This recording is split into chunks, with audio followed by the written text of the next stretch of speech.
heavens were torn open on July 5, 1851 in Messina, Italy, as the spreading of the command of Jesus Christ to pray for more and holy vocations was brought to fulfillment. It is because of Hannibal Mary Di Francia, born on that day, who experienced the revelation of the divine commandment at a young age of 17. His father, Marquis Francesco de Francia, was a knight and an honorary captain of the navy, and his mother, Anna Toscano, also belonged to an aristocratic family. He was blessed with the opportunity to receive Holy Communion daily, which became the source of his spiritual nurturance. Alongside his love for the Holy Eucharist was the development of his compassion to and solidarity with the poor and the needy. He was only 18 when he responded to the call to priesthood, which he described as certain, sudden, and irresistible. While praying in front of the Blessed Sacrament at the Church of St. John of Malta, he was given the revelation of Rogate, taken from the Gospel according to Matthew and Luke.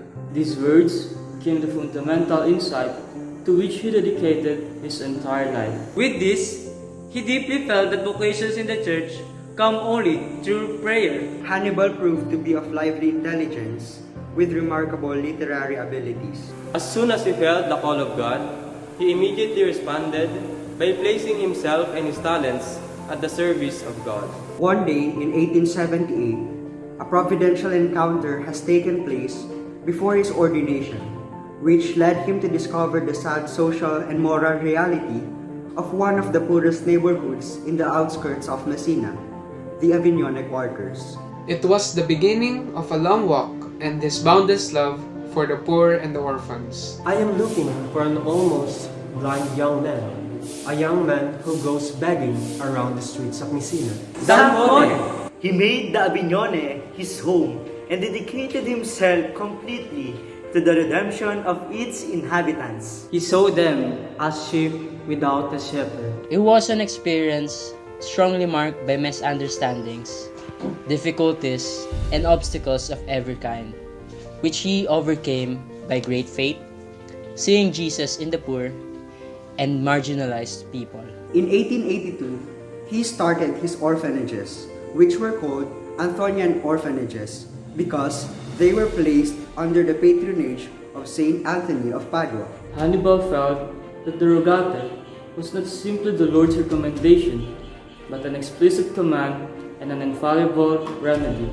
For this reason, his charism can be considered as giving life to a providential foundation in the church. He was also a forerunner in considering the works of committed lay persons like parents, teachers, and even good government workers as vocations. To carry out his apostolic ideas in the church and in the world, he founded two religious congregations, the Daughters of the Divine Seal in 1887 and the Rogationists of the Heart of Jesus 10 years later. He wanted both institutions to leave the Rogate as a fort above. His love for the priesthood was great. He strongly believed that the world could be redeemed only to the work of many holy priests. he strived to become himself a model of the good laborer of the Gospels and to be a priest according to the heart of Jesus. His charity knew no bounds and was directed towards all kinds of people in need, including priests facing difficulties and cloistered nuns. Even when he was still alive, his reputation as a saint was widespread on all levels. When he died in Messina on June 1st, 1927, people began to say, Santo Subito, let us go to see the sleeping saint. He died comforted by the vision of the Blessed Virgin Mary, whom he had loved so much during his life.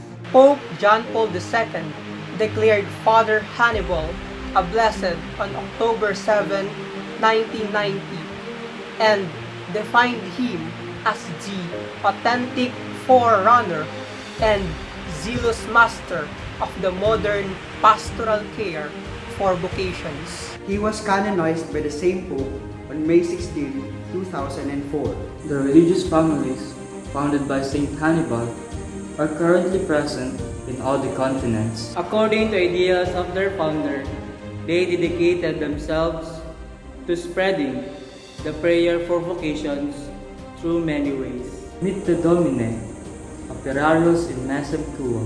Manda o Signore, Apostoli Santi alla tua Chiesa. O Panginoon, magpadala po kayo ng mga banal na alagad sa inyong simbahan. Send, O Lord, holy apostles into your church. Magdasal kayo. Pray!